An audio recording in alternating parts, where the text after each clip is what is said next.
It has been suggested by some that Noah's Ark is lying on the mountain ranges of Ararat instead. Could this be the actual spot where Noah's Ark landed? And so the Tenderich Darupanar site, so the area where Ron Wyatt and others have supposedly found Noah's Ark is not a structure of an ark. Instead, it's a Tamerlane fortress, and it was shored up on each side with timbers, and they used metal bands to hold it from one side across to the other, which is a stabilizing factor, and it's a very smart move. But people can get led astray very readily. So we want to make sure that we're talking about real Mount Ararat.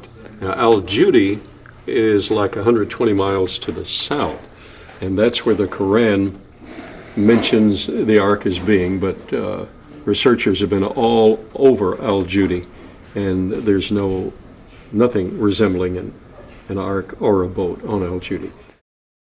As Dr. Carl Ball was explaining, this site was a Timur palace fortress.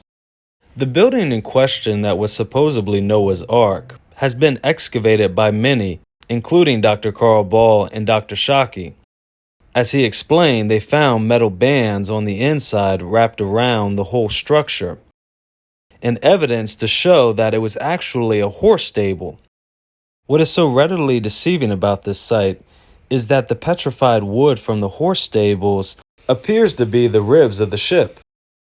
But there is nowhere in the entire Bible where it is written that Noah's Ark had metal bands along the entire inside of the ark. Nor did Doctors Shockey and Ball find any other wood on the inside that would have made up the ark's interior structure. Furthermore, there is additional foundations of structures that were once here. One building in particular was Timur's harem of little Christian boys.